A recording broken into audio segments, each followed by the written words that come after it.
Olá, aqui estamos mais uma vez caminhando para os momentos finais do nosso estudo, entrando na parte 4, que é a última. Se você ainda não viu as 3 primeiras partes, basta clicar nos links que estão na descrição desse vídeo. Assim você vai poder seguir toda a minha linha de raciocínio sobre esse assunto, que é riquíssimo em conteúdo. Queremos hoje responder às seguintes perguntas. À luz do nosso texto base, que está em Efésios 2, de 8 a 10, e de tudo que já foi dito, o que é a graça de Deus? Se nada do que fazemos nos torna merecedores dessa graça, nosso modo de agir faz diferença para Deus? Podemos agir como quisermos? Existe recompensa quando fazemos o bem? Então, vamos seguir no nosso texto base, Efésios 2, de 8 a 10, que diz assim: Pois vocês são salvos pela graça, por meio da fé, e isto não vem de vocês, é dom de Deus. Não por obras, para que ninguém se glorie, porque somos criação de Deus realizada em Cristo Jesus para fazermos boas obras, as quais Deus preparou antes para nós as praticarmos. Afinal, então, o que é a graça de Deus? A resposta mais comum é favor que não merecemos. Mas depois de tudo que foi dito, essa é uma resposta muito insossa. Ela é prática, ela é direta, ela é funcional, ela serve, mas é insossa, rasa, incompleta. Na minha visão, assim como a salvação, graça é mais que um favor, é um dom também. Por quê? Porque só Deus pode oferecer. Favor, qualquer um de nós pode fazer ao próximo, mas essa graça que vem de Deus, ela é diferente, e só Ele pode dar. Quer a graça salvadora, quer a graça abençoadora, só Ele pode dar. Então graça é mais que um favor que não merecemos. É um dom que vem de alguém maior que tudo e todos. Nenhum ser espiritual pode conferir essa graça.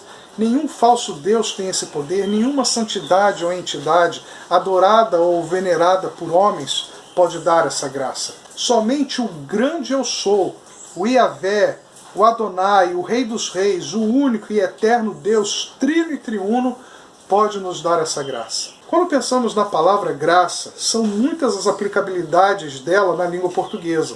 Graça pode designar uma pessoa agradável de se conviver pelo seu comportamento ou modo de falar. Aquele que é gracioso, graciosa, atrai para si o bem-querer e a admiração das pessoas. Graça também designa algo engraçado, que nos alegra, que nos faz rir, mas ao mesmo tempo é o pronome de tratamento para duques, duquesas e arcebispos, revelando nobreza e autoridade. Então, siga o meu pensamento. Sendo a salvação um dom gratuito de Deus ao homem num encontro transformador, em que a criatura humana é regenerada, mas não somente isso, sendo que isso acontece através da graça, isso significa que Deus confere ao homem a participação na vida divina, fazendo o seu filho adotivo através da salvação pela graça. É através dessa graça que voltamos a ser imagem e a semelhança de Deus, pois desse modo Ele criou o ser humano. Imagem essa que foi manchada, borrada, distorcida pelo pecado. A graça restaura, regenera essa imagem. Assim, se a graça é o meio dessa restauração, pela graça somos salvos, quem por ela foi transformado deverá viver por essa graça. Ou seja, não dissemos que graça, na língua portuguesa, também é a designação de uma pessoa agradável de se conviver pelo seu comportamento ou modo de falar?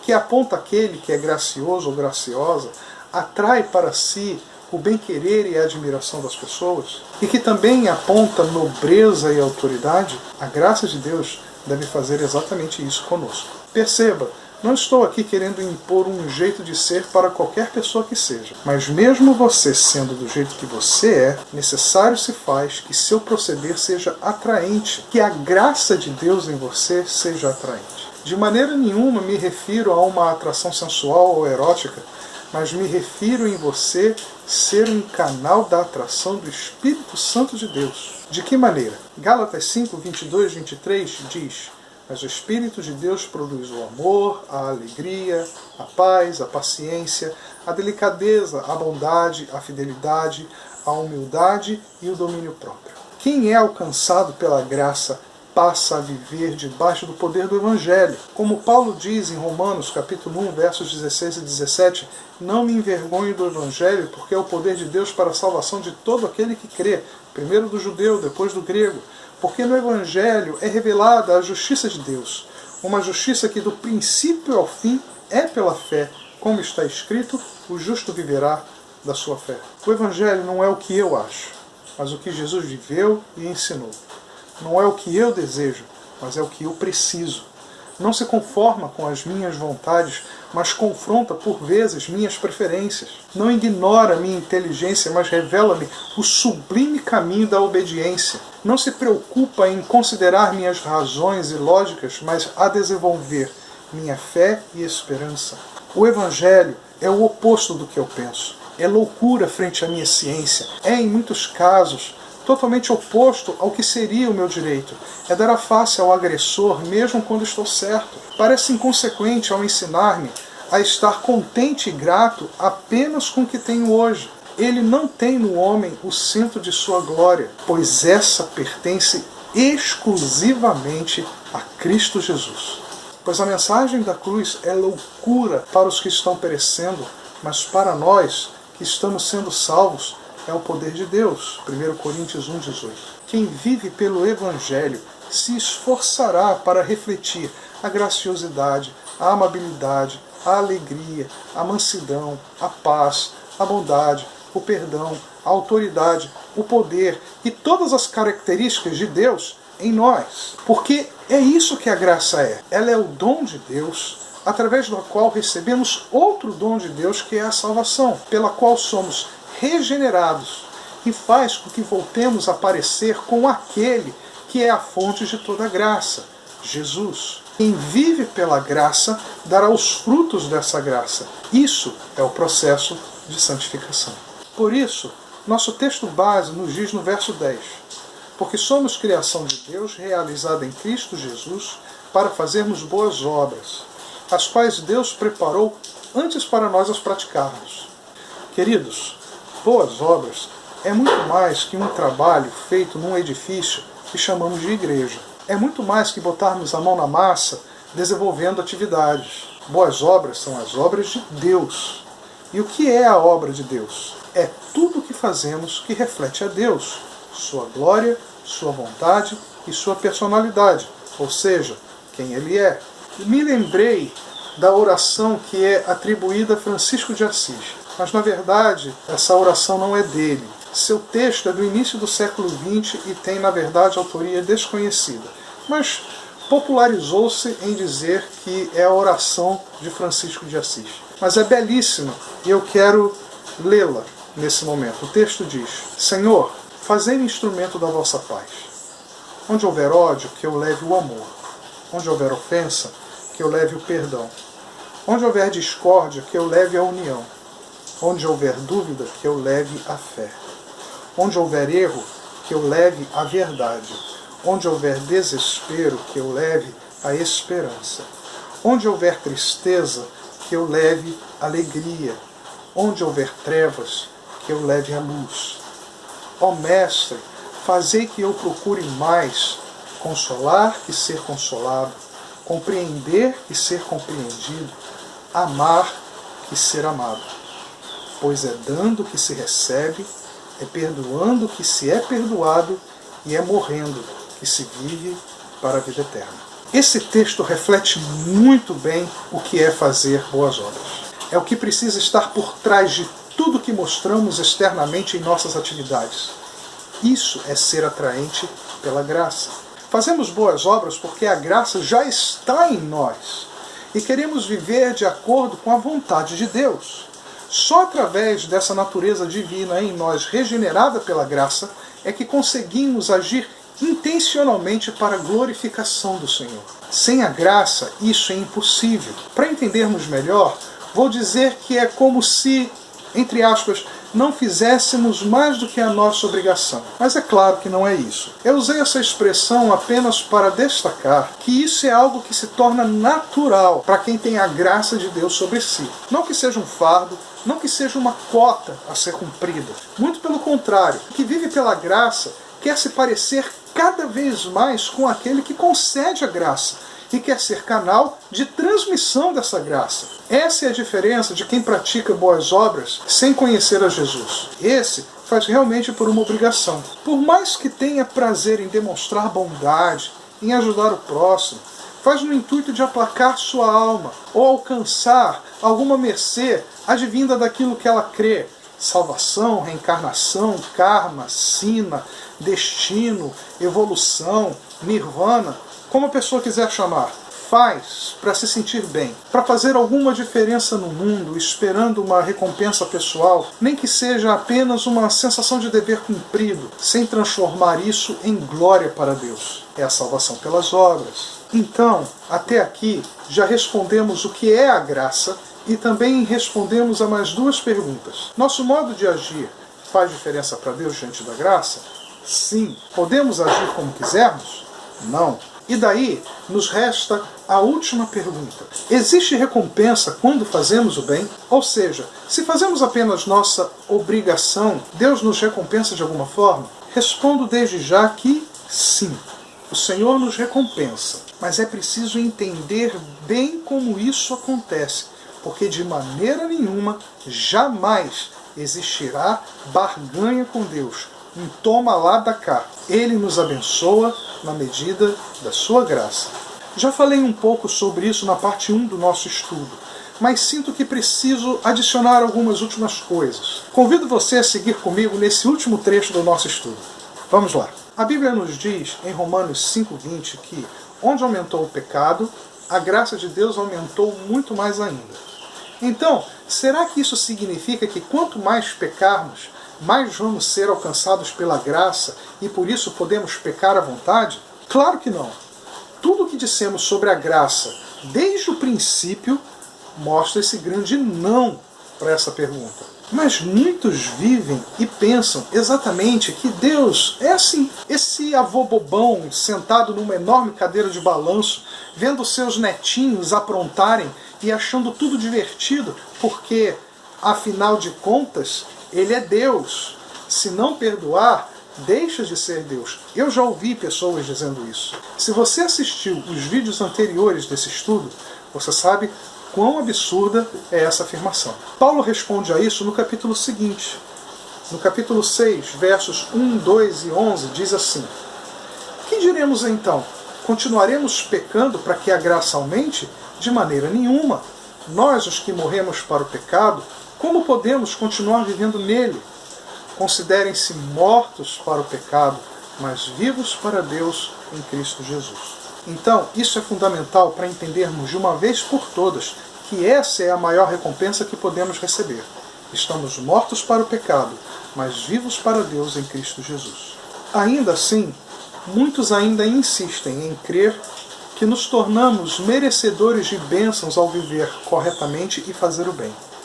Muitos se baseiam nos textos do Velho Testamento em que Deus determina a bênção e a maldição de acordo com a escolha de vida do povo, como em Deuteronômio 11, por exemplo. Mas, queridos, todos esses momentos de bênção e maldição que Deus fala no Velho Testamento não são nada mais do que a reafirmação do Senhor para a lei da consequência.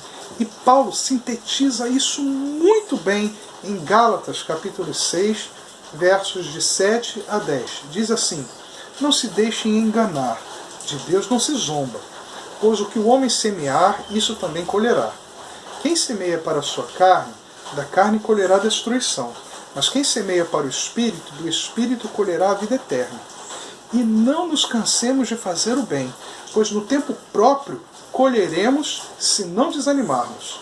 Portanto, enquanto temos oportunidade, façamos o bem a todos, especialmente aos da família da fé. Detalhe para o verso 9.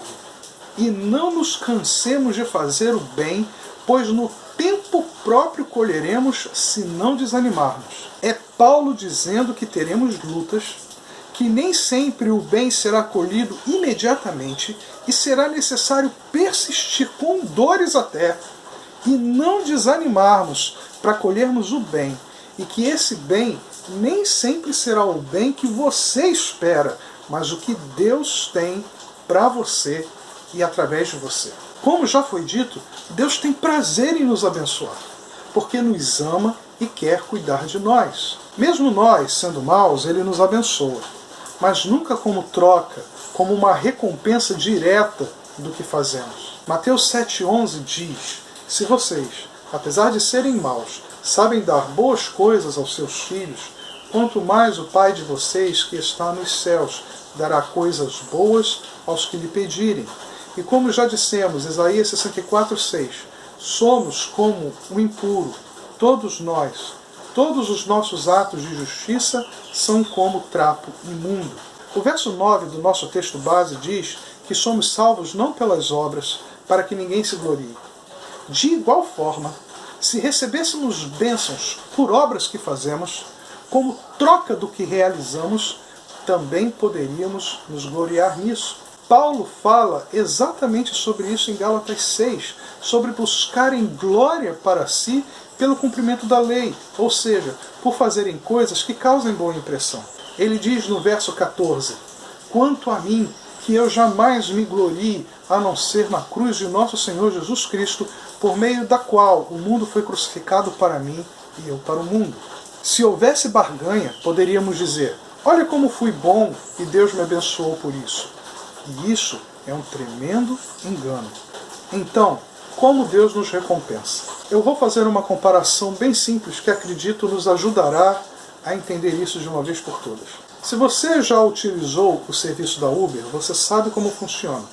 Você contrata o serviço por um valor e o motorista recebe pelo serviço realizado através do aplicativo. Só para deixar claro, eu me refiro àqueles motoristas que fazem um bom serviço de transporte, que é a grande maioria. Ao final da corrida, aparecerá no celular a opção de dar uma gorjeta para o motorista. Você não é obrigado a dar essa gorjeta e nenhum motorista fica esperando receber isso, porque eles sabem que o normal é não ganhar esse extra. E está tudo bem nisso, faz parte do negócio. Você usa Uber com frequência, todo dia, o tempo todo, para cima e para baixo, e paga normalmente pelo serviço.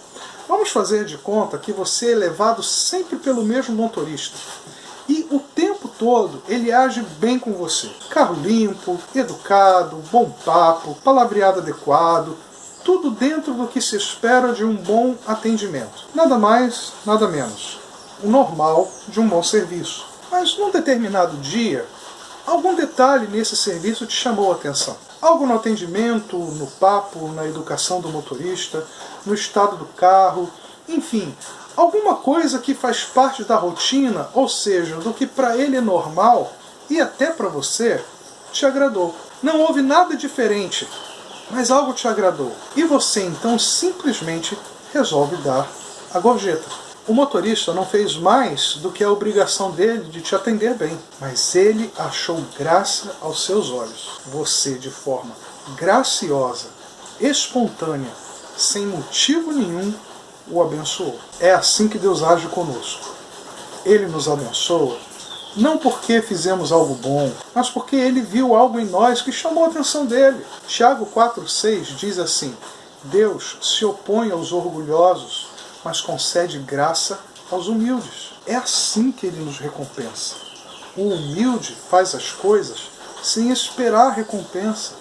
Ele nos abençoa porque quer, porque achou que era a hora, sem motivo aparente, sem razão aparente, simplesmente quis, por graça, por amor e bondade, e sempre, importante salientar, sempre segundo o seu propósito. E Deus nos abençoa e revela graça sobre nós, inclusive quando não nos dá o que pedimos. Alguém é capaz de duvidar da comunhão que Paulo tinha com Deus? Mas mesmo assim, mesmo insistindo em oração para que Deus o livrasse de um mal, a resposta de Deus foi: a minha graça te basta. Muitas vezes a resposta da sua oração será essa: a minha graça te basta. E isso é bênção do Senhor.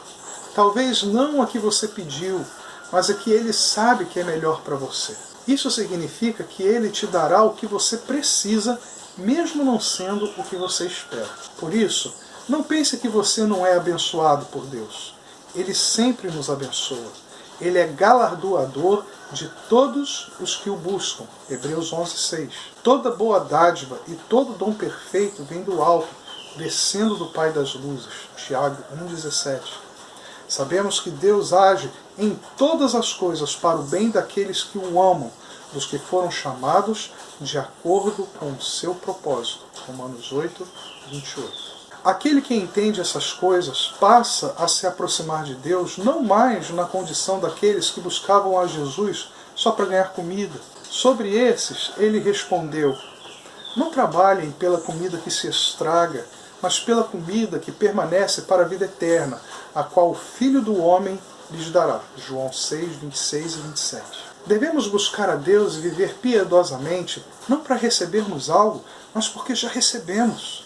Não por bênçãos passageiras, mas pela satisfação de vivermos por essa graça que já falamos tanto. Não à toa, escolhi terminar nosso estudo falando disso. Porque, apesar de Deus ter prazer em nos abençoar, Ele quer ter conosco uma relação muito maior do que uma relação de pedintes. Entenda, sempre dependeremos de sermos abençoados por Deus.